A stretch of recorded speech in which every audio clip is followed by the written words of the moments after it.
Hey, hi everyone who's joined us. Thank you so much for joining for this webinar. This is our first webinar in the Inspiration webinar series that you have received an email about with all the details. We're just going to get started in 5 minutes and we're waiting for all the attendees to join. Thank you for your patience. First, we are going to have a presentation by our expert speakers today till 8:30, and then in the last 30 minutes, we are going to take questions and answers. Some of you submitted questions and some comments through the registration form, but a lot of you can also ask these questions in the presentation today, after the presentation today, through the Q&A button. And obviously, you have an opportunity to upvote questions which you think are relevant to your specific condition or your context. And if you don't have to repeat similar questions, try to upvote questions which might answer, to your questions as well. So in that way, we can cover the top questions at the end of the webinar today. Thank you for your patience. We'll get started in a couple of minutes.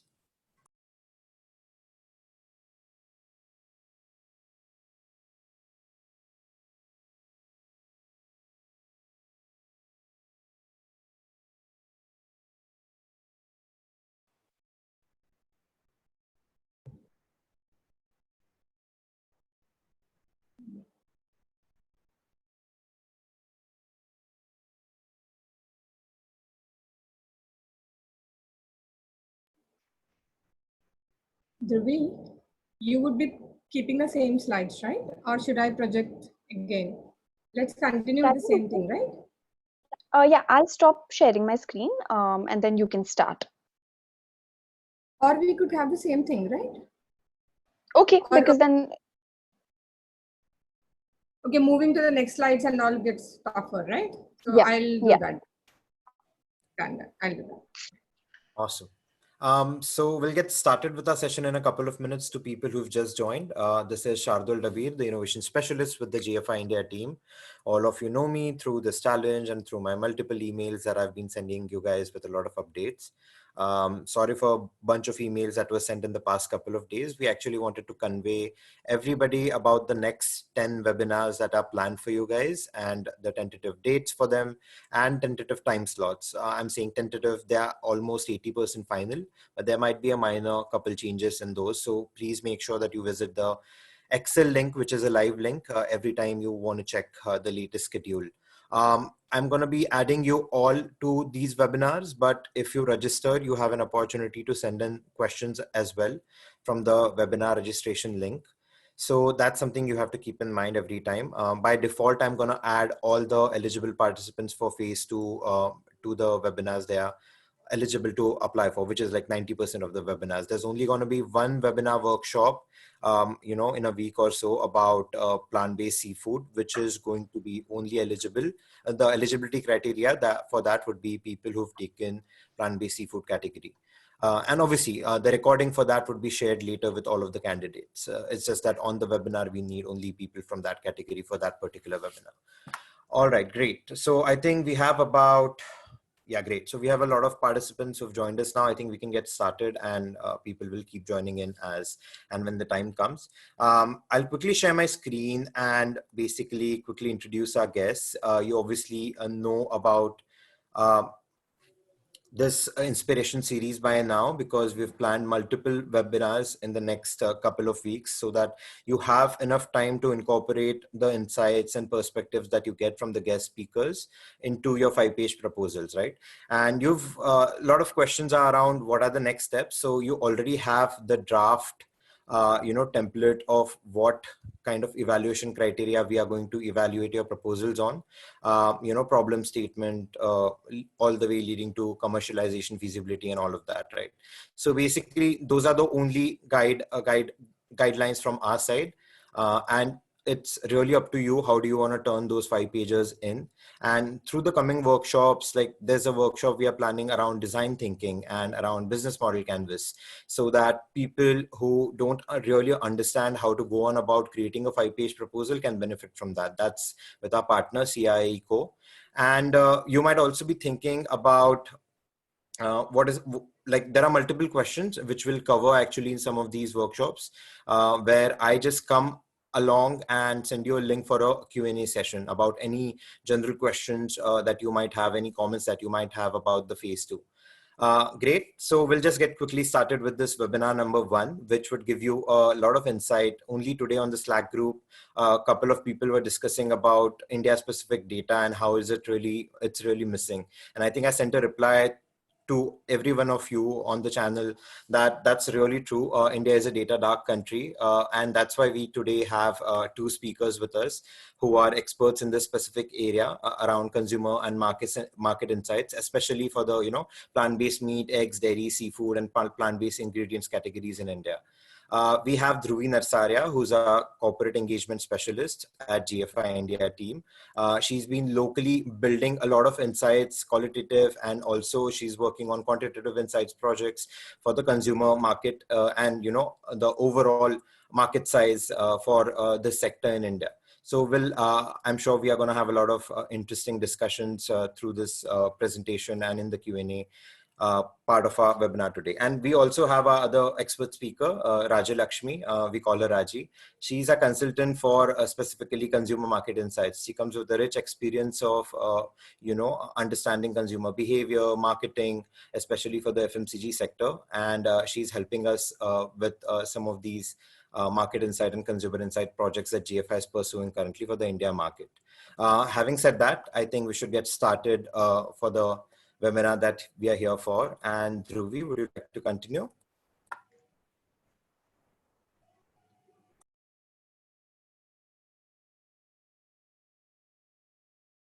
Sure. Can everyone see my screen? Yes. Awesome.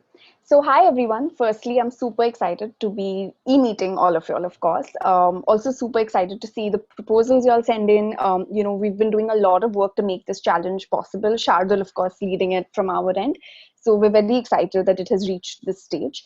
And I would encourage you all to, definitely use this session as a way to think about your proposal in a very 360-degree point of view and more holistically rather than just from the product development standpoint, but also looking at the end consumer very, very intricately, because that's what counts at the end of the day, because they are the people who will be using the products, or in this case, of course, consuming the food, so to speak. So yeah, I just encourage you all to ask a lot of questions. We've reserved the last half an hour of this webinar for this. And without further ado, I'll just get started. So just to take you guys through what the next hour will look like, we will first begin with understanding why identifying your consumer is important, why understanding the consumer and formulating a marketing strategy according to them is crucial to the business of any company. Then we will be going into more specifics around, perceptions in India about this whole category, about how we are looking at the sector in India, and also about some of the insights that we've managed to accumulate in the past, year and a half of trying to really, really dig deep here. After which Raji will come in and she will explain to you, what a go-to-market plan looks like, what are the different tools you can use, what are the different aspects you need to consider while going to market and formulating your proposals. We'll end with a success story and a case study, which we think is a great example to learn from. And then, of course, we will have Q&A, after that. So yeah. The importance of consumer strategy. Now, before we get into the who's and the what's and the why's, I just want everyone to look at this picture up on the screen. So it's pretty hard to imagine, but in around 1853 in New York, this was basically what the transport looked like, right? There were no cars, there were no buses, horse carts were the primary mode of transport. And to the people walking on the street here, if one was to say that there is this vehicle that's coming along, it's run by an engine and it has 4 wheels, and in the next 100, 200,000 years, this is what people will be using, I'm sure they would have laughed at them and they would have said, we're not sure, how will this work? We don't trust it.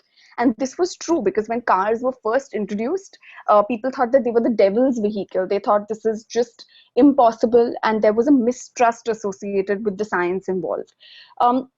So when you're looking at this category of plant-based food, and this, and especially the way we talk about it, which is more 2.0, if I may use a tech term here, if these were mobile products, these would definitely be the newer iPhones and not the initial, soy nuggets and other kind of products we've been seeing in India from the 90s. So when we're looking at the sector from that lens, you need to kind of expand your horizon and consider that for the customer who has never had something that's made from plants but tastes like meat, this would be very, very different and difficult to imagine. So everything that we can do to ensure that this is a concept that's easy to understand and that inspires trust would be absolutely necessary to basically try and have on. Yes. So in terms of also looking at now your consumer, you need to understand that there isn't just one kind of consumer. Especially in India, there are different kinds of consumers, and each of that type of consumer in any given business needs to be given a different kind of treatment. So this is a model, it's called the diffusion of innovation model that we use to sometimes segment consumers, and they are segmented as such. So up first, you have innovators. Innovators are basically people who are super excited to try a new product. They are mostly people, that you'll see first in line when a new phone launches right outside the store. They're the people who will be trying out beta launches, who will be first at a restaurant to try that day's special. So those are innovators. They're a very, very small part of the population, but they're extremely important to us because any new category first launches by their vote. The minute they trust a category is when it really takes off. Then post that, you have early adopters, which is a sizably large section of people. These people are comfortable with change. They understand that, there will be new products in the market all the time across different categories of food, of lifestyle, of clothing, etc. And they're comfortable, experimenting with it. So they are the next possible set you go to right after you have interacted with the innovator. After that, you have the early majority. Now, this is when it gets tricky because they are a huge, huge chunk of the market. And these guys basically need to see evidence. They need to be, the concept needs to be proven to them before they support it. Their support is extremely, extremely important because till they don't support it, your category remains niche, right? It remains just within that first few buckets of people and it doesn't really go mainstream. After a long time of the early majority really using your product or your trying your food, comes in the late majority. These people are essentially a little skeptical to change. They will only adopt something new once it becomes the new normal. So these are people that would say, for instance, we won't try a printer till there were printers on every street of every city, so that's your late majority. And then right at the absolute fag end of it are the laggards. These are basically a category of people that genuinely dislike change, and they view any new category with suspicion. They're bound by tradition, and a lot of times people launching new companies make a mistake of trying to convince this last set. But the idea is that you should just let it be, because in trying to solve for them, you ignore everybody else. And this is essentially somewhat of a category of consumer that just probably never gets converted or doesn't get converted for a long, long time and should be left alone. They will eventually see it become so normal that they will eventually try it. You yourself should not make much effort at the beginning of your strategy to convince them. So this seems fairly simple, right, as of now. But things get really tricky when you see the gap. So the gap is basically called the chasm here. And this is where I feel, a lot of strategy and smart thinking comes into play.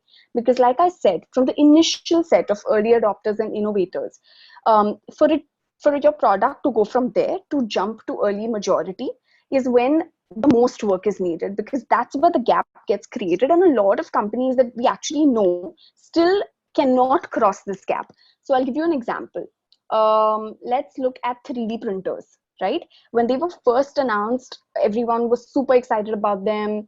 They were touted as something that's going to change the world, and they still are.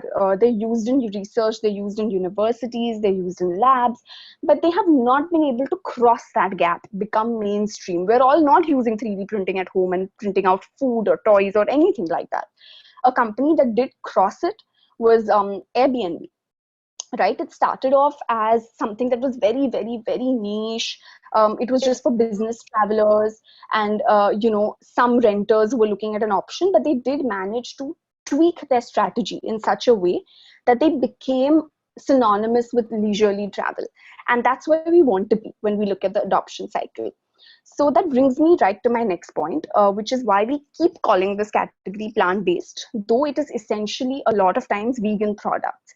And this is for precisely that reason, because the minute you call it vegan, your category or your business or your product basically gets stuck between this first bridge. It doesn't cross it, because vegans are a very, very small amount of the population.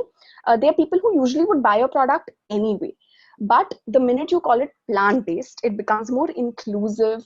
It's a very smart use of the term, because it's also having that, farm-to-table connotation. And this is what appeals to the majority of the consumers. So again, just because you're innovating for a specific audience, that doesn't mean you should name your product based on that. And this is where the nuance comes in. So to just sum up this section of our presentation, I would just encourage all of you all to ask yourselves these questions when you all are making the proposals, which is, for whom is this product that you're inventing, you're innovating? Who is dissatisfied with what they're using out there in the world currently? So what will this really solve? Features about the product. So what is your product? Our product is a XYZ that provides ABC. So clear distinction of features, so you can draw a USP from it. It is unlike whatever was existing before it, because it provides XYZ. So just to give you an example here, because this seems like a vague statement otherwise, for Amazon, right, when they were first coming in, this is how their statement would look like. It would be, for World Wide Web users who enjoy books, what is Amazon? It essentially started off, of course, as a retail bookseller, right? So that was the answer. It provides instant access to over 1.1 million books. What is it unlike? It's unlike the traditional book retailers because it's a combination of convenience, low prices, and comprehensive selection. So this kind of a statement is a very, very crucial statement to formulate before you go into creating any marketing strategy or any business plan. And a lot of your time as a team, future on as entrepreneurs, or even right now while doing this project, should be spent on asking yourselves these questions. And the more time you spend and the more debate you have with yourself answering them, the better and more refined this answer would be. So moving on to the category at hand and some unique perspectives which are very Indian in terms of the category and what you guys should look out for. So the past 1 year, especially for this category, has been super exciting, right? Because we've had a lot of international brands come in and they've started looking at the East. So, you have KFC, you have Starbucks, and they all have launches in China now. And everyone wonders, will India be next? But while considering India, you sometimes also have to take into account that an international brand launch would be amazing. But the reason we need Indian local entrepreneurs to step in is because it's a very unique market. It's very difficult for someone outside to come in and really localize and contextualize. While it can happen, it's sometimes too expensive. So it's also a very price sensitive market, and it's also bottlenecked by certain manufacturing capacity. So while looking at the sector in India, we need to not look at just taking burgers which were popular in the West and plugging them in markets here. No, we actually need to look at what will India want, why will they want it, and keep your customer front and center. Develop your product around what they need, and then also position your product so that what they need is sometimes not the most, it's obvious to you, but it's not obvious to them while they're looking at a package or while they're reading about your product. So make sure that positioning is obvious to the customer as well. In terms of India, let's first address the elephant in the room, which is the fact that it's an extremely complicated market because we don't eat alike. We have a very heterogeneous eating culture. 71% of Indians attest to eating non-veg or animal meat, and this includes eggs. So the myth that India is a vegetarian country is obviously, broken right there. Having said that, we still have the most number of vegetarians anywhere in the world.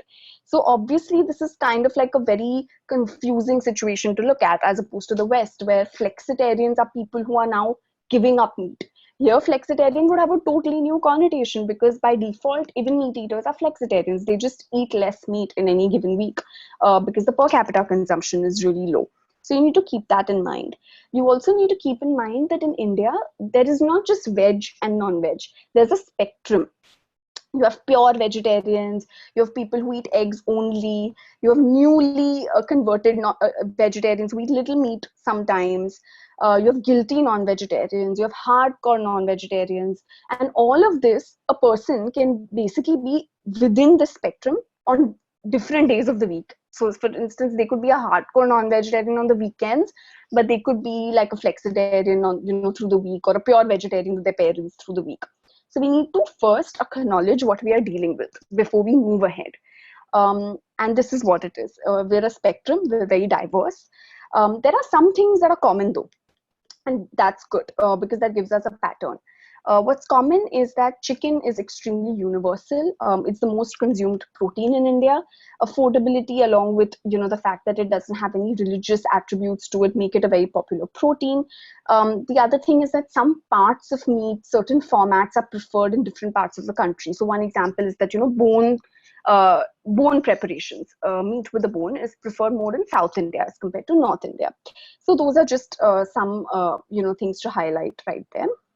In terms of eating habits, we're of course very different from the West because we love home cooked food, we love fresh food, we love food with spices and flavors, and that's good news in terms of product development because that means you can play around with ingredients that may seem plain but really amp it up with the use of flavors and ingredients. Eating out, ready to cook, these are all emerging, and especially during COVID and just generally, it's a changing scenario. Yes, we love home cooked food, but now there are more double income households. We love having our lunches and our dinners probably a little more traditional, but snacking, breakfast, calling for your one serve meal in office, those are points of experimentation that have come up. People are shopping more online. They're definitely ordering more food online than they did before. Even when we were going out to restaurants, which is obviously not the case right now, but even then, our average frequency of spending in a restaurant had increased in the last few years. So for instance, we used to eat out only 2 or 4 times in a month on an average in, say, 2010. But now, India has a average frequency of around 6.6 in like 2019. 8 to 10 times, for instance, in metros like Mumbai. So these are all things that, you should keep in mind. We're a very young country. We're going to be a country that's going to be adding a lot of new middle income and high income households to their population. But when we say that we're a young country, it doesn't mean that our youth is also just one way, that they're very westernized or very modernized. Our youth is also extremely contradicted. There was a survey that was done on 6,000 Indians between the ages of 15 and 34. And the behaviors that they demonstrated showed a clear pattern, basically, which was that Indians like their lifestyle preferences, their shopping choices to be very modern, like wearing stylish shoes, wearing jeans, going to a restaurant, going to the mall. But when it comes to certain controversial issues around politics, around religion, around, live-in relationships and other interpersonal things, we were way more conservative, and it was almost like a 50-50 split there. So, we're a very mixed emotion-based country. We, a lot of times while looking at the category, I'm sure it's something that must have come in all your minds as well, which is that, is this for people who are seeking health? Is health the next big thing? While this is true to some extent, that health is definitely one of the attributes that's coming up top in surveys, and people, especially now, are definitely leaning towards having a more healthy, immunity-filled lifestyle. But that's what they say. When it comes to the choices they make, it's very different. So another example here with data is that 46% of Indian consumers said that leading a healthy lifestyle is their top priority. Fine, that's well and good, which means that all of us should target all our products like less calorie, healthy, meant for people who go to the gym. But the reality showed that only 37% of them actually exercise. So that's not actually how they live their day-to-day life. So you need to take into account what people say versus what they do. There's a gap there always. And yeah, the way I look at this category and the way, all of GFI India looks at this category is that we feel it's satisfying a real gap, because as you can see, we have a young population. We have a population that's English speaking, that's consuming things the way The West is driven by social media. But at the same time, we have our own unique political, social, religious issues that are prohibiting certain kinds of meat consumption, that are prohibiting, say, any meat consumption at home with their parents because they're shy about it. And this category, which is plant-based meat overall, and eggs and dairy, of course, can come in and satisfy that opposing need and that tension, and that gap that tension creates. So we went ahead and we did some studies on the Indian market, and a lot of this data is still to come out, so bear with us. In the next few months, you'll have more information. But the recent survey we did was also very promising. It said that around 62% of Chinese consumers and 33% of US consumers said that they were very or extremely likely to purchase plant-based meat regularly. But in India, that number was actually 63%, so which was the highest of the 3 regions we surveyed. And that's extremely encouraging because it shows that there's high acceptance at an early rate. Another study done by a very respected marketing research firm called Ipsos actually coincidentally had the same number, which was 63% of Indians said that they would like to try plant-based meat. Another study was done in Penn State University, and the researchers found that Indian consumers are willing to purchase plant-based meats and cultivated meats for a premium. And the people who consume, who would like to consume this category, are generally more on the meat-eating side. So they're non-vegetarians, per se, to begin with. And in our study as well, which was basically on the early adopter. So you remember the chart that I showed you? It broke it down, and it decided to really see, what are these consumers like? And these consumers are not vegetarians. They like meat. They're looking for different options within the meat that they actually eat. They're more liberal. They're towards the higher income and the more educated quartile of the population. And they preferred poultry and mutton substitutes over, let's say, a beef or a pork, which is, for obvious reasons. So yeah, just some details on those people. They were more urban living in terms of their residence, college educated, higher income. And when we asked them about, why they would like to try this food and what really attracts them towards meat and plant-based meat, it was all about the fact that they actually love meat and they're big fans of meat. And they think of it as, indulgence or something that gives them pleasure. And that's why they would like to also experiment. A lot of times, again, a common myth and a common question that comes up is this for people who, donate to PETA? Right? Or is it for people who are participating in sustainability and activism drives? Yes, those people will consume products, and if they're given more options. But those are not the reasons why consumers will pick plant-based meat. Animal cruelty and concerns about the environment are things where Indians test poorly, in general. We like saying that we care about these things, but we don't make our buying decisions based on it. We only make our buying decisions based on 3 things, which is taste. And in India, taste plays a very, very big role. Price, it has to be affordable, and convenience. It has to be easy for you to access, to use, and to eat. So just please keep those 3 things in mind, while writing your proposals as well. These were the products and the formats we did. Look at. And as you can see, mutton, poultry, very high acceptance. Fish just was a very close third runner-up there. And yeah, the importance of localizing again. Americans consume 3 burgers a week. That's why, we have the Impossible Burger, because they have a homogeneous eating culture.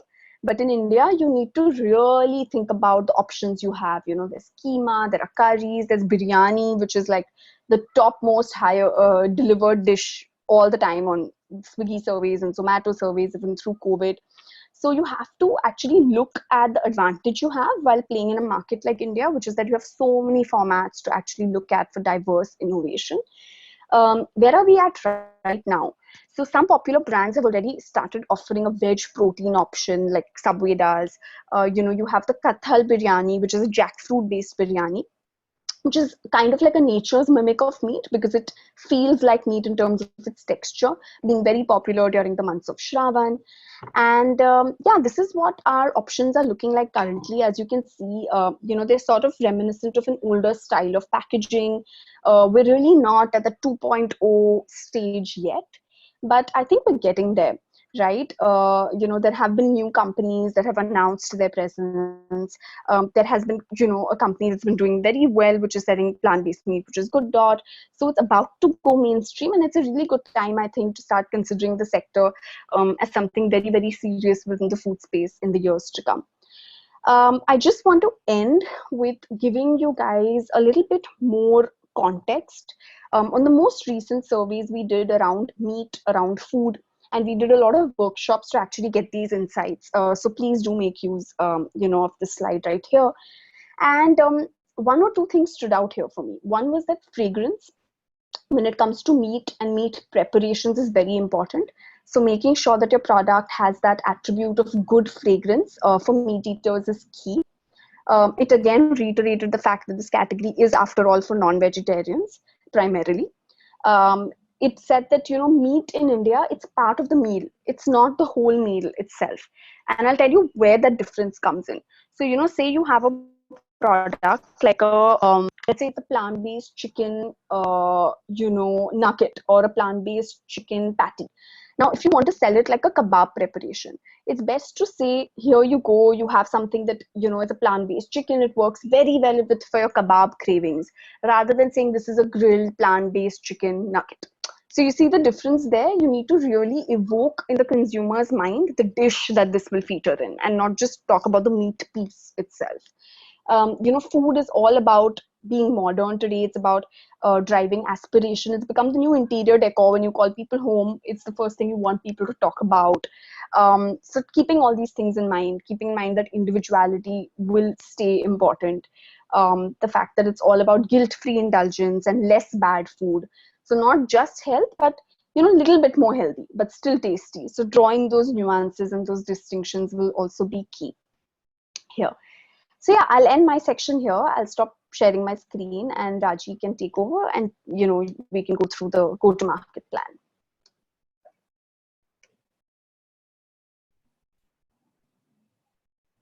Yeah, Raji, you can share your screen. Awesome. Thank you, Dhruvi. So Raji, you'll just have to share your screen and get the video on. Perfect.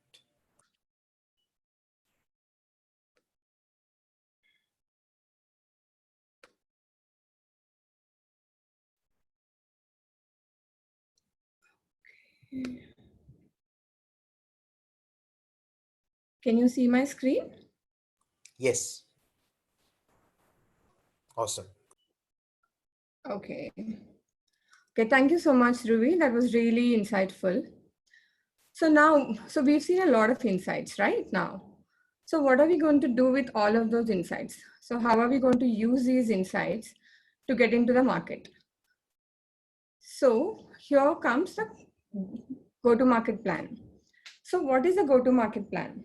So what it does is it takes out all the information that we've captured under various heads, and then it structures into your plan, which will help you take your products and services out there into the market. So it not only helps you think through in a logical to align all the stakeholders within the system, and also gives you efficiencies in terms of time and then monies. So if you look at this structure, so it has about 6 key pillars. So starting from who is your target audience, and then moving on to what are their consumption patterns, what drives their purchase behavior, basically why do they purchase a certain category, and then within the category, who are we competing with? And then once we know our TG, how do we reach them? How do we distribute it to them? And then how do we create the awareness for them? And finally, how do we position our products? So these are the key pillars for GTM. So under each one of them, then we'll have to start populating the information areas that we already have.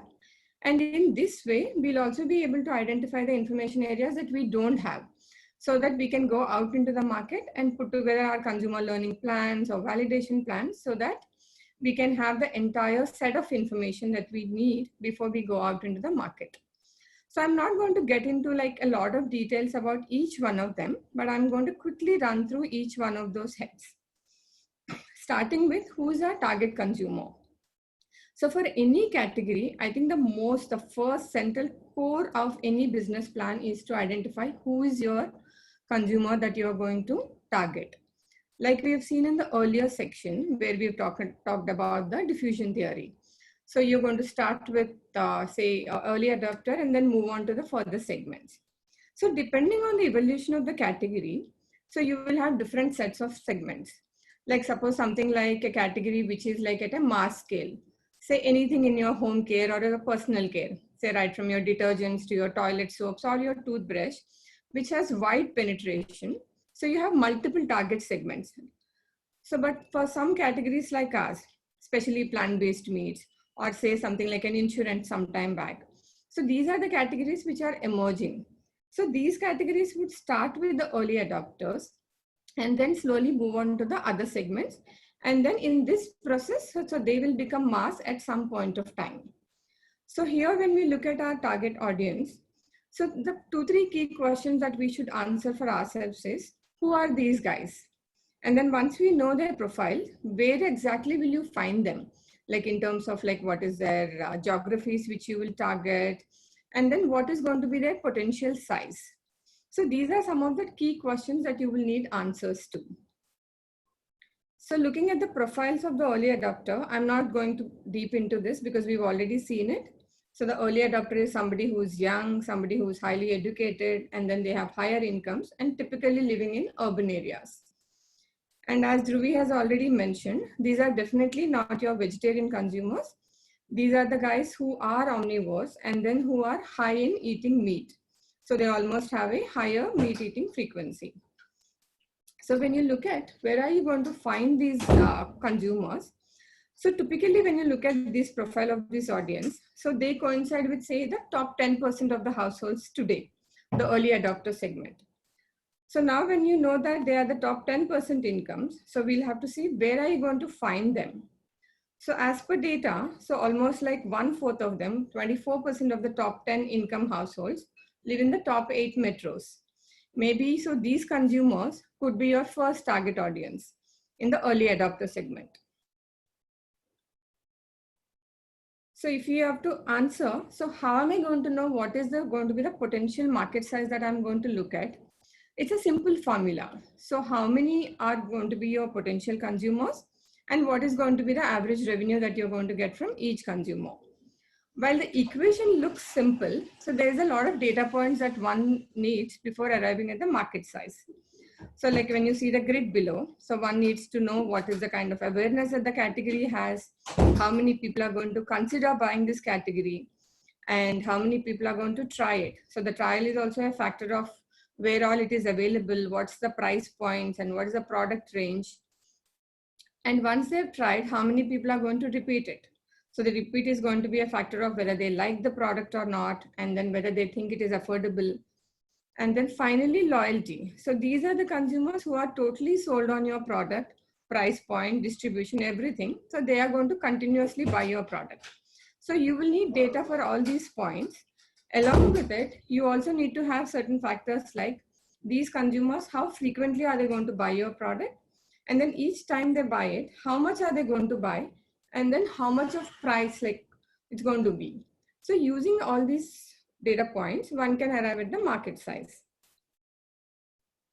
So moving on to the next head, which is once we've identified the target consumers, we'll need to understand what are their consumption patterns. So like what are the kind of products do they consume right now, at what frequency, and then in what forms do they consume? And also like if we were to make products using these alternate methods, which is like the plant-based ones, which are the products that will be most appealing to them. So again, quickly looking at this information, which we've already seen. So dairy followed by eggs have the highest penetration. But again, we have to produce through the alternate methods. Poultry and mutton have seen highest appeal among the early adopters. So like again, Dhruvi mentioned, while in the Western countries, they could launch one product through in the format of burger. But in India, we will have to look at the entire landscape of the country, which is like say multiple dishes, which range from state to state. So this is like a range of products one can look at. And next, moving on to, so when we look at what are the key reasons why consumer buys a particular category. So when we look at the reasons, we've already seen in the earlier section, like taste and indulgence are the key reasons why people consume meat in India. So the taste and indulgence are far more important than health and nutrition at this point of time. So therefore, like whatever products that we are developing, we will have to keep these two factors in mind before we develop any product. So while affordability is something that consumers don't articulate much when they are talking about it, but it plays a very, very key role in driving the purchase decisions. While the early adopters are little okay paying a little price premium, but for the category to become a regular consumption category and also like to expand from the early adopters to the mass level, so one needs to keep the affordability in mind. And also aspiration is also one of the critical drivers, because some of these categories like meat in India has a lot of aspiration associated with it. So even the plant-based meat or whatever products that we are developing under this category, so we will have to ensure that these products are aspirational led. So looking at, so who are the players, or like what is it that we are competing with? Because this is a category that is emerging. So who are we competing with while we are developing like our marketing plans? So when we look at it, so India as a country is overall low in meat consumption. So while our per capita consumption is say 3.6 kilos, it's almost like a 99 kilos in a market like US, or almost like 50 kilos in a market like China. So therefore there is very low awareness about protein and also very low consumption in India. So therefore to build the category, it is very, very important to create awareness about protein and the category. And then once you create the awareness in parallel when you're working, so we will be competing a lot with the meat industry that is already existing. However, when you look at the dynamics of the meat industry in India, so it's mostly sold through the unorganized players. Almost 90% of the sales happen through that unorganized retail. So there is a behavior pattern that the consumer has. Whenever he is buying meat, he is going to the next door retail store and picking it up. So we will have to keep that in mind when we are planning our distribution. So again, while we've seen some of those players who are already there, but the sector is going to like catch up a lot of pace, and there are going to be a lot of national and international players who are going to enter. And therefore you will be competing not only with the traditional meat players, but you'll also be competing with the players who are coming up in this sector. So when we look at where can we reach our target audience, once we identify them, how do we distribute them, or how do we create awareness among them? So like when we look at distribution, there are multiple channels available to reach your target consumer. But what one has to shortlist is depending on the profile of your audience. So like right now in the spectrum, we have starting from the food service outlets, which is all your restaurants or like even the fast food outlets, to food delivery outlets, which is your Swiggy's, Zomatos, and there are a lot of more players who are entering there. And then we have this entire landscape of modern trade, which is almost like 30% of FMCG sales happening through your modern trade, which is starting from big bazaars to Reliance to other players. And there are these organized meat retailers as well, which are picking up pace, like right from the online meat retailers like Licious and then Fresh to Home. And there are offline meat retailers as well, which is like your Venky's or Godrej Chicken and all. So there are multiple channels that are available in the landscape. But what one has to keep in mind is what are the best ways to reach the identified target consumer. And again, when we're looking for creating awareness, so there is again, landscape is pretty big. You have right from TV to radio and then print and then social media. But right now, looking at the early adopters, they are very urban, and then they are young and they are like highly educated and all. So maybe in the short run, targeting them through like say digital and then social media channels will be far more efficient in terms of time and money. Also, when we look at like these kind of consumers spend almost about 3.5 hours per day on mobile phones. So therefore, using all these digital and social media channels will definitely help them target faster. And also, I think there's a lot of like influence of celebrities and also the micro influencers on today's younger generation.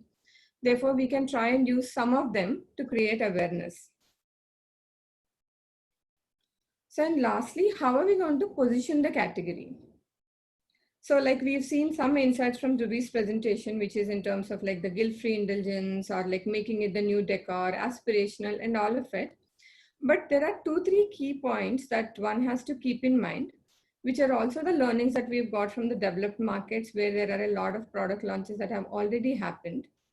So basically it is extremely important to keep taste as a primary messaging.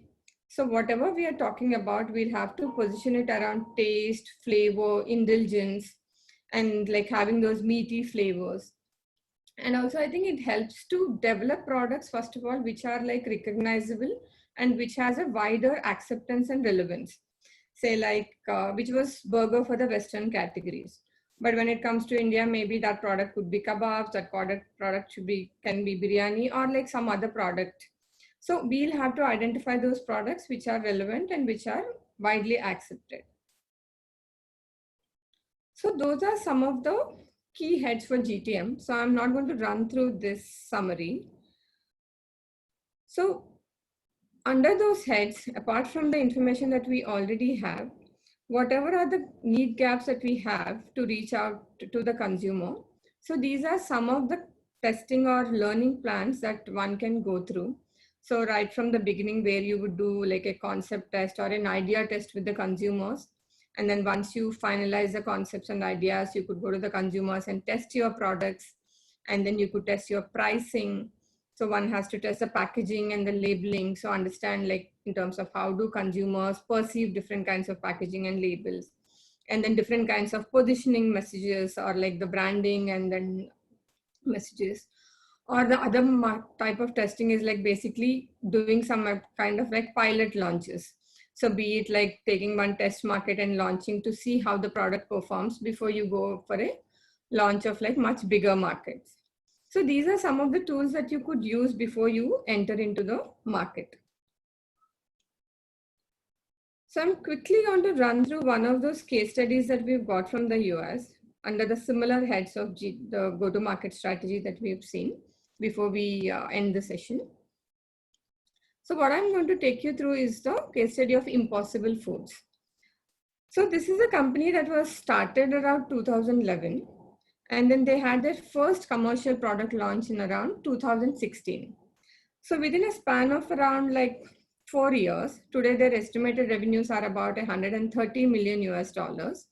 And this is a company that is already valued at $2 billion, and they've raised a funding of almost $1.3 billion in the last few years.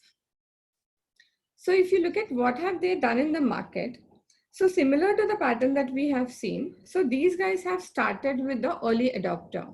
So the target audience that they have like focused on are again highly educated, they're fairly high earning, and they are disproportionately younger generation, millennials. And again, they have not targeted the vegetarians or the vegans. The primary target audience here is the meat eaters. And then, so they have evaluated the entire range of animal proteins that are available in the market. So which is basically chicken followed by beef has the highest per capita consumption in the US. And then again, like we've seen, Americans consume almost 3 burgers a week. So keeping those insights in mind, they have zeroed in on beef, and then they have launched a beef patty somewhere around 2016. So along with launching the product, they have continuously worked on the product to overcome all the shortcomings that they have seen. While the initial product has received great reviews, there was some other feedback also that they've received in terms of their sodium content and fat content, etc. So they have worked on them, and they've made the new burger far more tastier, juicier, and then more nutritious. And also they've improved the protein product in terms of like they've made it gluten-free. So apart from launching this product and improving those existing products, now they are looking at targeting a far more wider audience through various offerings. Like now they have work in progress for say pork, chicken, beef, fish, multiple proteins there is work that is happening to expand the market. So again, here also when you look at the purchase behavior, so in the multiple rounds of consumer testing that they've done, they have identified that taste is the primary driver, while the other factors like say health, nutrition, animal welfare, etc. are the other factors that they drive. But over a period of time, with the increase in awareness of the category, While taste remains and then continues to be the primary driver, some of the other factors like nutrition and animal welfare, etc., are also catching up momentum. So similar to the insights that we have seen, they also believe that they are not competing with each other in this sector. What they are competing with the huge meat industry that is there in the world, which is almost like a 1.7 trillion global meat and dairy market. That's what they are targeting, not like competing with each other within this small sector, which is right now. And again, when you look at their distribution strategy, while they started niche with like a few famous restaurants in the US, starting with like all the elite locations, but they graduated from those famous restaurants to the fast food outlets like Burger King, Dunkin's, which gives them presence almost like Burger King expanded it into some 7,000 outlets and Dunkin's in about some 3,000 outlets. So that is like expanding to scale. So once they have moved there, so they've again moved on to now they are available at grocery outlets from mid 2019. So slowly they started from few restaurants to like mass scale restaurants and again like now grocery. So again, like they moved from the early adopter and then the few guys who are like into the segment, now they are trying to make it the mass segment. And again, awareness, they have started again with the social media, which we have seen because it's going to be like very small segment to start with. And as and when the category and the brand goes in, I think they would slowly expand into the other forms of communication. So when we again look at the positioning of the category, so again, they've used terms like which are mouth-watering, craveable, and then like something, the product that bleeds, which is similar to beef. So they have not anywhere like spoken about like mostly health, nutrition and other parts. They have positioned it purely on the taste and then cravings.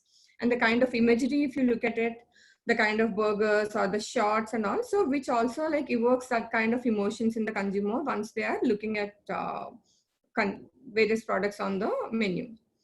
So again, when it looks at the product, while we started at the pricing with a premium pricing in the like premium restaurants, but now with the mass scale, so they have like product range, right, starting from $2 in some places like White Castle. And then they also have products which are at $18 in the premium restaurants. And the product that they have in Burger King costs about, say, $9. So they have a product for every price range and every type of consumer.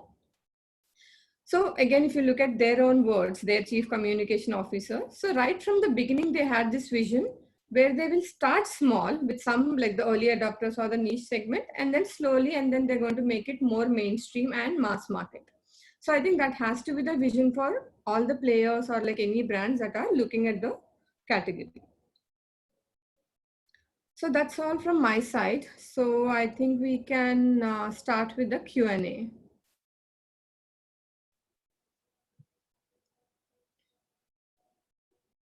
Awesome. Yeah. Thank you so much, Dhruvi and Raji. I think that added a lot of perspective to everybody who's currently thinking for, their end consumer. And there were a lot of questions through the form also about specific insights on how consumers would perceive different products, etc., etc. So I think we can get started with a few questions that we've recently got. Like, can you tell us a little bit about health claims specific to our sector and how the use of those health claims can advantage or disadvantage a specific startup? Right. Should I take this one, Raji? Sure, Dhruvi. Yeah. Awesome. So with health, guys, it's I mean, it really also depends on your product, right? Like, so ultimately, consumer strategy and product are not very distinct from each other.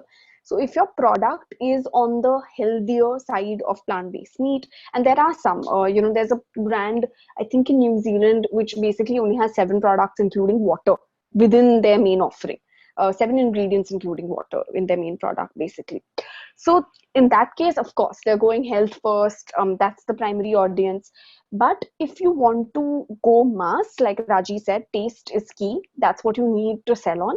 Having said that, health is definitely one of the reasons why someone has less animal meat on a certain days of the week, or when someone wants to switch. So I would always say health should be used as a whisper, not as a shouting out slogan. You can mention, see, there are other ways to communicate. It doesn't have to be the main image or the main brand line. There are other parts on the package that you can use, there's social media that you can use, the influencers that you go to, right? And this is theoretical. So when you be listing out your plans, you can have a plan where, of course, one set is more on the lifestyle nutrition side of things, and then you also have chefs that show you the tastier version of your own product. Your product should be also versatile, right? One can make it in a healthier preparation, one can also make it in a indulgent preparation by the other things that they're adding in the dish. So diverse products, I think, in India are the way to go. If your core USP is health, you make sure that your product is developed like that. And otherwise, if it's somewhere in the middle, health be the whisper, not the main shouting out slogan. Yeah, that's a great insight. I think Dhruvi has put it really well across about the importance of price, taste, convenience, and health. Some of these factors, right, throughout the presentation.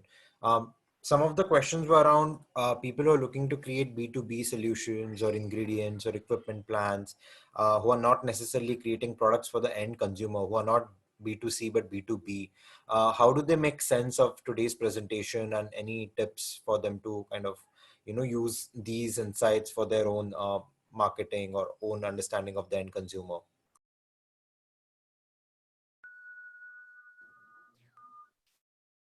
Dhruvi, Raji, Yeah, either of you. I can add a few points, and Raji, please feel free to add to it. So, the early adopter, the cycle, the diffusion chart that we showed, that is in fact primarily used by B2B companies as well. Because in their case, also when they're innovating, when they're looking at the offering that they have, the kind of companies that they can reach out to on their potential clients also all fall under that chart. So that chart is actually very diverse, and it can be customized to your needs, so you can try and think of your own business through that perspective. That could be one interesting way to use today's data. The other thing would be that ultimately the company is that you will be supplying to, or the client will be servicing the customer. So you need to keep both those things in mind. But one overlooked aspect, which is great looking catalogs, demo videos, which I see a lot of international brands having, but I feel there's more scope in India for more B2B brands to actually get better with their marketing material. So there's a lot that can be done. And also, one other point I wanted to add here was that if you can tell your brand who's purchasing materials, ingredients, or factory parts from you, that you understand the consumer, you have done enough work to understand who their eventual audience is, they'll have more trust anyway, right, on your offering. So you can look at it from a more 360-degree point of view, in my opinion. Yeah, Raji, anything to add to that? I'm good, Shardul. Yeah. So I think like what Ravi mentioned, so the entire GTM plan that we've looked at. So here we've looked at from the consumer's perspective. So when you go to the B2B, you will have to like evaluate the entire plan from the supplier or to whom you are like working with. So therefore Exactly. all the need states and then the price points or like channels, everything will change when you're like looking at a specific set of suppliers or like vendors that you're looking at. Yeah, and I think, guys, if you just Google whoever's looking for B2B marketing strategies about how the value chain works there in terms of adding value through marketing at any given stage of your entire supply chain, I think you should look that up online, and a lot of content will come, really good content from, management books, etc. If you want to Google it, Wikipedia would also be a really great place to start with that kind of basic knowledge.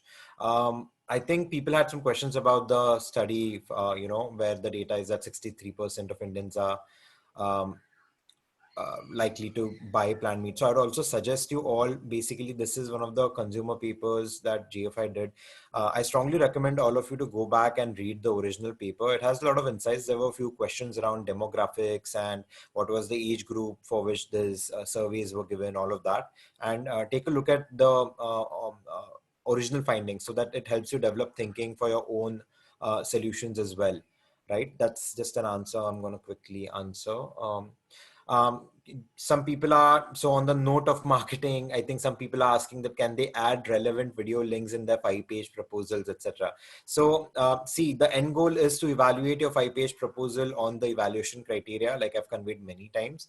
We have given you the liberty to be creative as long as it's justifying those 10 parameters, and it's also justifying the core offering or the core business proposal that you have, or the core solution or the technology that whatever you're ideating on. So feel free to add links. Don't be excessive about it, but know that it's not going to be accounted for directly into the parameter of evaluation, but we might consider it as a additional supplement to the marks that are allotted already to this specific things. You can certainly use those. It might add value wherever you deem that it's very essential to your core idea. Okay. Yeah, I mean, so Dhruvi, some people are asking about specific examples or insights from the plant-based dairy alternatives marketing. By the way, guys, you guys were given a plant-based dairy webinar, which Siddharth and there was a lot of content around marketing and positioning as well in that. So I would recommend you going through that again. There's a lot of science there, but understanding some of the claims that you can make, etc., is also helpful. But obviously, I'll leave it to Dhruvi to add some insights here. So for plant-based dairy, actually, I would recommend everyone, and even if you're not interested in plant-based dairy in specific, I think it's just a great case study. So, Oatly is basically a very, very popular brand abroad, and they have sort of revolutionized oat milk in general in a lot of countries. When they were launching in Hong Kong, partnered with this agency called Edelman.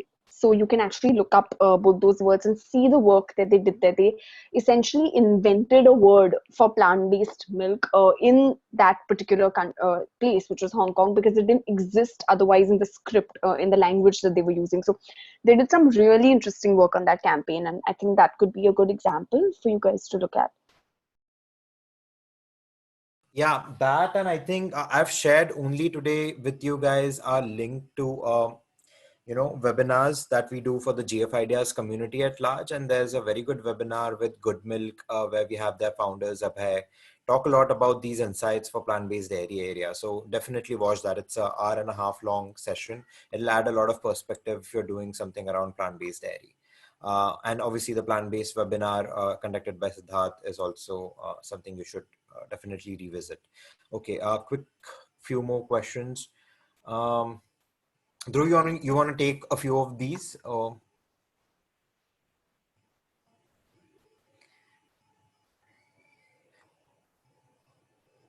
Yeah, any idea around market sizing, forecasting, and just back of the envelope calculations for this area?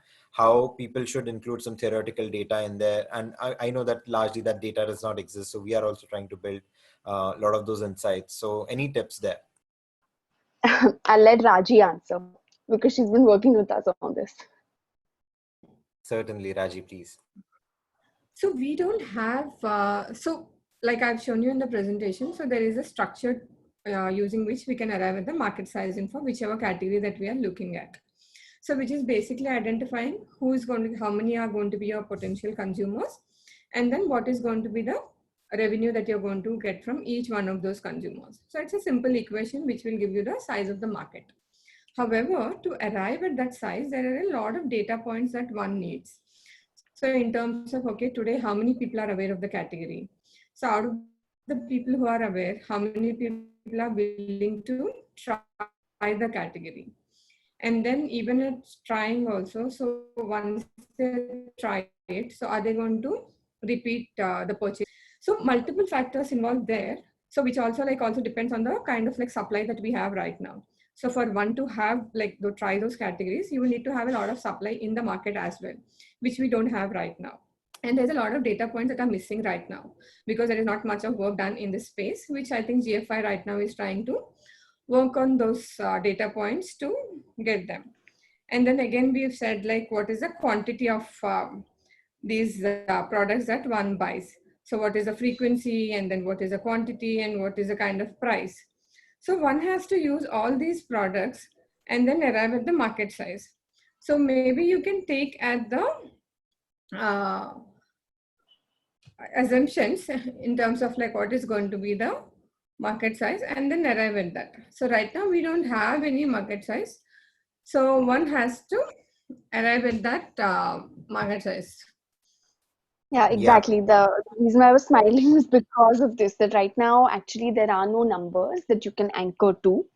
So we suggest that you do your own sort of permutations, calculations, and they would be interesting even for us to kind of see, which is that, I mean, you can look at in a given city how many people eat meat, or do some math there, figure out how many people you can reach, like Raji said. So there are a lot of equations that you can use, especially in a theoretical proposal. So we would recommend doing that for sure.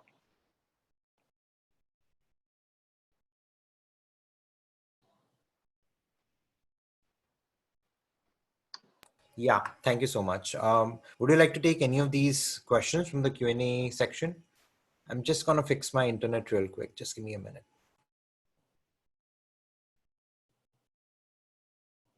All right. So there's a question on the definition of indulgence. And I think it's basically anything that one has to treat themselves, right? Indulgence is something that one has on the weekend or when they're out with their family, or basically something that's more on the pleasurable and sort of treating yourself side of things rather than your day-to-day and routine activity. So to give you an example, it could be that mutton curry that's made on a Sunday in a person's house because that's the one thing that the family likes doing together. So that's one of the core reasons why people eat meat in India. It's a lot of family bonding and indulgence oriented behavior, and to know that would be important while also innovating in plant-based meat, because they need to then satisfy that same criteria if you want to make it one of the occasions where someone is swapping. So you need to also provide that same experience.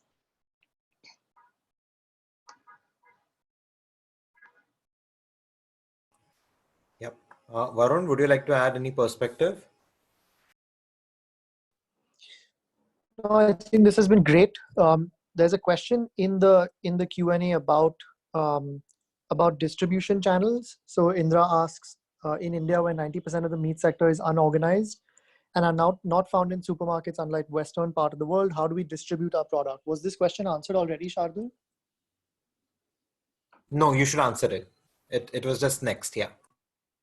Yeah, I mean, I would want to defer at least a little bit to Raji and Dhruvi here. But generally, yeah, you have to think through the distribution channels that are available to you. And there is no obligation, by the way, to say that you're only making a product that will be distributed in India, right? You could make a product that is being distributed in other markets in the world, or as long as you think things through well and explain them well, I think that makes sense. But if you are indeed making something that is to be distributed in India, yeah, you're right. I mean, generally, there are going to be some challenges of doing so in India. You also have to, of course, think about now post-COVID, will your strategy be slightly different than if it were pre-COVID, for example? But generally, the channels are, as Raji had said, you have retail, you have food service, you have different channels, and you have to think through where people are currently accessing their food and eating them.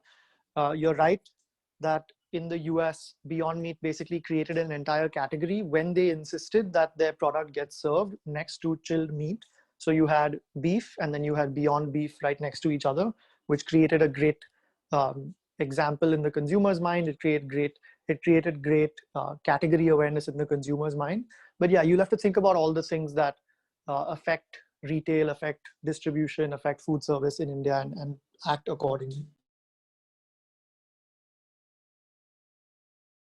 Yeah, makes a lot of sense. There's one question where Mugda asks if their market is niche for the product or the offering they have, like shellfish, where there's not probably a lot of consumers to target. In what ways can they go on about it? Or, I mean, do they have to include marketing strategies at large or for just for the product? And I would recommend everyone to just focus on the core offering that you want to have. Try to be specific. If you say in your plans that you want to innovate and basically create 10 products at the first year of your company, and it's not practical. It's always more feasible to focus on a core offering or a core product or a core hero category or a core problem that you're trying to solve for. So accordingly, I think you should only think when it comes to marketing as well about the niche market that you're targeting at the very start, and then obviously with that specific offering that you have. Like for shellfish, if you're just making the proposal for plant-based shellfish, I think you have to think about the group that consumes shellfish, right, at large, and not about somebody who's consuming probably a different kind of fish or a different kind of meat. So obviously there'll be an overlap, but you should always think about differentiating your proposal by thinking specifically about your customer profiles and trying to define them, that the end consumer, whatever they're consuming, what kind of habits they have, what kind of demographics they have, where they're coming from, all of those insights. Anything else to add here, Varun? No, I think you covered it very well, Shardul. I think the nature of the challenge is that you have to build a coherent strategy and a coherent story for a specific product, and worry about telling that story specifically. I think it sits within a global background of what the trend is and what people are seeking now. But obviously you have to tell a coherent story to push forward a proposal that you are specifically working on. Thank you. Another question, Raji. Sorry, yeah, Dhruvi, please. Raji, please go on. No, I was just saying, like the earlier point that Varun has mentioned. So similar to that, okay, if you find that the audience is like really, really small in a country like ours, so then you could also look at like supplying to other countries. So you could like keep the perspective broad, because they also want to like make it mass. So one can like keep all those things in mind before they make those proposals and all the scope of that. Yep, makes sense. I think there's a quick question around any tools or frameworks that people can use to measure theoretically, or just any kind of scales or frameworks to better understand consumer behavior that they have identified as the target group for their, plant-based meat, eggs, dairy, seafood offerings. So basically here, like this is a very, very broad question, because once you identify the target consumer, so there are multiple things that one can test, right? From like whether your idea or like your concept, whether it appeals to them. So post that, like once you start developing products, whether the products are appealing to them. So for each one of the problem statement, there is a different way to approach that. So suppose if you are going through concepts, so even in the concept, sometimes like you could just go to few consumers and do some amount of like initial early qualitative work, where you showcase the concept to them and understand whether the consumers, the target consumers that you have identified, whether they find it relevant, whether they find it unique, and then are they going to like willing to pay that kind of price, etc. And then once you have like little bit of like closure on the early concepts that it is going to work, then that is when you try and take it to the mass level, which is your quantitative service, involving like a lot of consumers, say 150 or 200 consumers. So at every stage, please think through in terms of what am I going to test with the consumer? So am I going to test my concept, and then or do I have a ready-made product? So am I going to test my product, or am I going to check my like pricing strategy? So what is the key question that I want to check? So once you have closed in on the key question, then first am I going to validate with a small sample of consumers, and then once I have that validated a little bit, then like I take it to the bigger set of consumers. So you will have to think through for each one of those problem statements. And then there are a lot of DIY techniques that are available right now in the market. So you could use them as well, rather than like if you don't have the bandwidth to go to an agency and then spend money and time. So even if you like search online also, you will find a lot of tools, and then also the ways to approach these problems on your own. If I can add, I think one very underappreciated tool is using like MailChimp or like online surveys through newsletters that you can actually just first send out to even friends and family, and then beyond that to like chefs or like any people you know within the industry, and then further on to your first set of consumers. And you can try and actually gather insights through a tool which is fairly efficient and low cost as well. There was a question on the Q&A about shelf life. And Shardul, I'll leave it to you to answer whether that's needed in the proposal or not. But one thing I would definitely recommend while thinking through this is that in a given category, there's, especially with plant-based meat, there are options like frozen, there's shelf life. I think you need to keep in mind the end product you're developing. So for instance, if you want something that's ready to eat and that's very quick and convenient, then you look at more of the frozen route. If you're looking at ready to cook and you're wanting people to have more experimentation with your product in the kitchen, then maybe shelf stable is a better option. So you need to actually consider that not in isolation, but depending on the core consumer you're wanting to satisfy with your product that you're developing, theoretically, of course. Yeah, and I'll just add quickly to that, right, guys? I mean, this has been available to you all from day one. This is basically phase 3 criteria. And I've stated multiple times that the end goal is to obviously create proposals and solutions which are going to win the competition, right? So I know that these are the only parameters that you'll be evaluated on in phase 2. But like I've stated multiple times, go through these phase 3, pointers that we have. So somebody was asking about shelf life, right? Theoretically, look at considerations like if your ingredients are going to be stable, simple concepts of heat, mass transfer, and there are a lot of food scientists in the room. Probably ask them what theoretical shelf life, review papers could look like, and probably get some data on some of these things theoretically. And nobody could say, right, how it would perform actually when you actually decide to create products out of it. But as long as you're justifying it with some sort of citations, with some sort of review that exists out there, maybe for ingredients, the processes that you're proposing in terms of processing them. So all of those things would be considered by our team of experts who would be obviously having a background in food science when they'll be evaluating a proposal. So it would make sense to them if you've put in enough effort to kind of justify it. So that would be a quick answer to that shelf life question. And just to add to previous point, right, guys, as long as you are doing some sort of theoretical market research in terms of probably also talking to people, and that's called like primary research of sorts, by understanding your end consumer, their pain points. If it's especially a B2B business, call up people who are currently supplying ingredients, like why is it expensive? Why are certain machinery is expensive? If it's about designing a new technology or a new equipment. So, I mean, talking to people in the industry, maybe writing emails to them, getting your questions answered, etc., could be very useful tools to gather insights, which would not be quantitative, but it's kind of evolving from your end consumer. Also, focus grouping is very useful, right? You can ask your friends theoretically about what they think of a certain concept. There are scales without tasting product you can use to justify this focus grouping as well. So think of those on those lines, I guess, and that would answer some of the questions we've had in the Q&A box. And then, so there are some questions around, there are these parameters, right?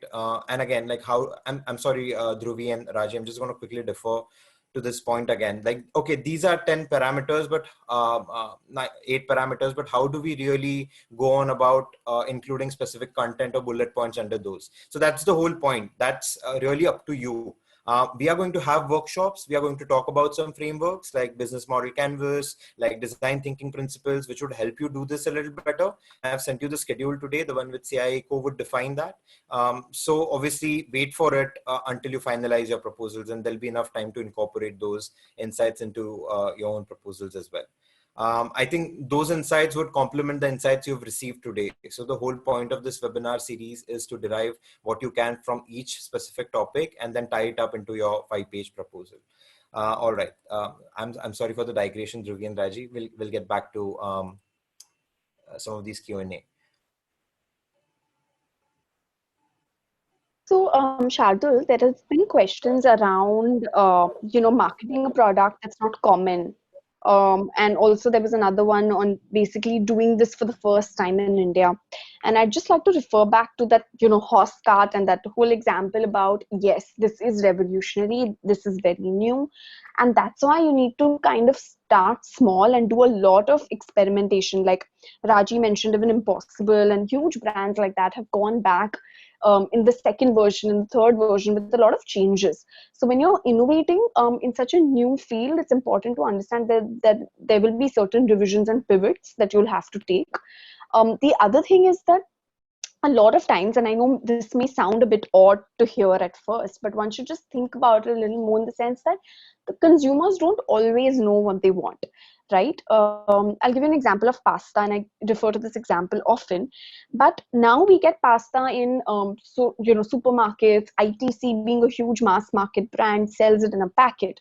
But before that, the only place where one ate pasta was a fancy restaurant for many, many years in India, or if they were traveling abroad. Then they started getting it in like more local QSR chains, which had a more mid to mass market appeal, and then eventually it was sold in your retail and supermarket story. So you need to look at it as a very long term development cycle and think about it with that lens then, and not be scared about innovating for a new market, but instead look at that as an opportunity. Right. Thank you so much. Anything to add there, Dhruvi? Sorry, Raji or Varun? So like Dhruvi mentioned, I think all these categories which are emerging, so one has to it takes time for category to build awareness, and therefore like a lot of effort goes into it. Like she mentioned, like some of the categories like burgers and pastas or even instant noodles, when they came in, consumers did not have an idea about what those products are in, especially in India. But over a period of time now, if you see, they are like almost like a household item. So people started making them at home. Or even if you take other sectors like insurance, for example, so the entire, like all the brands have come together and started promoting the category or the service rather than the brand to create awareness and then to create penetration. So some of those things I think will happen in this sector as well, keeping the current awareness and penetration in mind. Yep, makes sense. Varun? Nothing to add. That was great. Awesome. Great. So there were some questions around potential no-nos, when it comes to consumers in India, GMO backlash, how are there any factors specific to plant-based meat, eggs and dairy or seafood products that one should keep in mind while, thinking about marketing or just positioning their products, etc. Either of you. Right. I can begin with a few, and I think definitely one is from the slides. I'd love to repeat it because this is a mistake that happens often. Do not promote just on the basis or position just on the basis of vegan or vegetarian, because like we've said, a lot of our data suggests that this is for non-vegetarians specifically. So not to fall into that trap, because some of your research will tell you that the early adopter is someone who is vegan. That is true, but we do not recommend calling the product or the category or the brand name that. That's one. The second one would be, very often when we think of the sector as a substitute, right, in itself, it has a sort of a negative connotation, because it's like in people's minds, and especially in developing countries, people don't want to be given something that's a middle ground or that's a substitute, because it makes them feel it's inferior. And a lot of data suggests that people, especially in Africa and India and other such countries, want to have things which are more basis aspiration. So again, like not calling it a meat substitute, right, but just calling it what it is, which is plant-based meat. Just that slight difference there can make a huge impact, because Indian consumers don't take well to being treated in a way that they're consuming inferior products or substitute products. So not to go down that route either. Okay, great. So there was a quick question around shelf life, and sorry, Raji, did you want to add something to that earlier question? No, Shardul, I think it covers the points. Yeah. Great. So the question was around shelf stability versus frozen products. Is there a preference that we would have? It really depends, I would say, on the suggestion or the solution of the product that you're offering. Obviously, tapping into the shelf stable aspects of uh, a commodity or a product in India is useful because it reaches more people in tier 2, tier 3 districts. But it really depends on your overall offering, right? That's just something I would like you to think. And as long as you can justify it being in the frozen section, or for it to use the cold chain that maybe already exists out there, it's still a good proposal. It's still a really good proposal. Any other insights there, Varun, Dhruvi, Raji?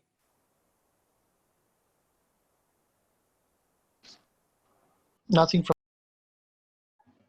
Yeah, just, I mean, it all depends on the final product, right? That's all. Yeah, I think one also has to keep in mind who's the, like, how is the end consumer used to buying that particular product in the conventional form. Like if we are trying to, like if there is a plant-based chicken or like plant-based dairy, so where does the consumer generally pick it up? If he is like picking up from the, most of the sales happen through the chilled section or like frozen section. So, and also how does the consumer store it at home? So one has to keep all those things also in mind before you start thinking about like the shelf life or like stocking and all of that, storage and all. There are a few questions, I think, from people who've chosen plant-based seafood category about any specific insights for that segment, how they could be different from plant-based meat insights in general, for all of these concepts. Any pointers there? Yeah, I can go first. Basically, in terms of seafood, like I said, it's a close third. Like when we studied our early adopters in the study we keep referencing, and we spoke about the different kind of formats they would like to see plant-based versions of. There was poultry, there was mutton, and very close third actually to mutton was seafood. So it's definitely a very, very interesting space. It's a space that GFI as a whole is also super excited about because, especially in India, the way we also eat seafood, it's extremely linked to flavor, and I think it's a good carrier for flavor, even in terms of product development. It can carry a lot of flavor components and ingredients very well. um, there are also some concerns about it being fresh in certain seasons, about it not being fresh in certain regions in India, which are more inland. So just playing up on those aspects and really focusing in on the unique USP that product would bring would be key, I think. Here we're doing a lot more data gathering on this soon. So within the next few months, we should have more information on this front as well. Thanks, Varun. There's this question around non-vegetarian versus vegetarian consumers, and how do we position and market for both of them? What category should we focus on? So some general insights there.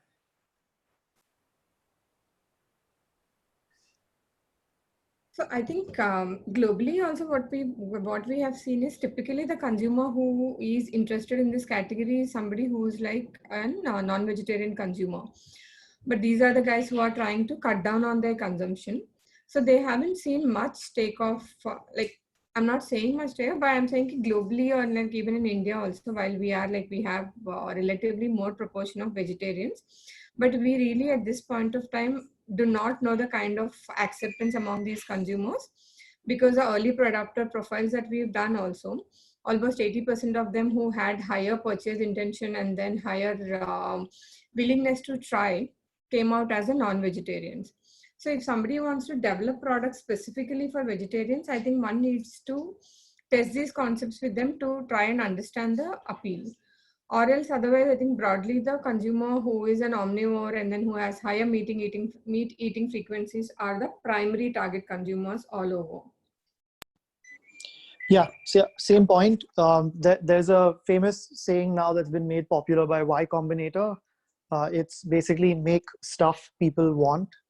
That's kind of what we're trying to do here with this, right? So we think that there is a percentage of vegetarians who will be curious and who want to eat this stuff. But broadly, if anyone does not want to eat meat, eggs, dairy, seafood, etc., then why would they want to eat a plant-based meat, egg, dairy, seafood? This is an interesting thing that confused people very early on about Impossible Foods and Beyond Meat also. When they came to market, there were a few people who said that doesn't make any sense. Why would vegetarians want to eat a bleeding burger?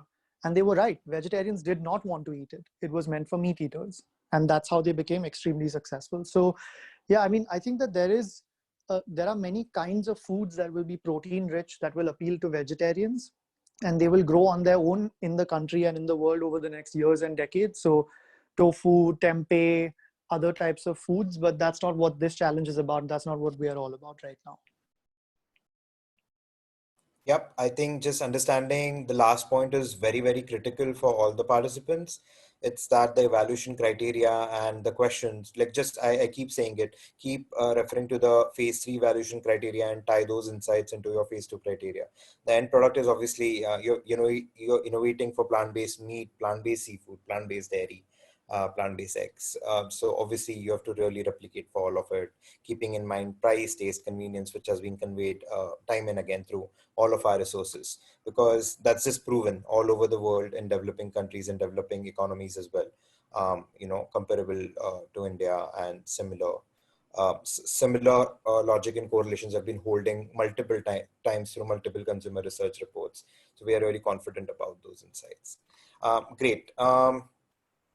Any more questions? We are nearly out of time, but if either of you wants to take any questions from the Q&A section, Dhruvi or Raji, please feel free to.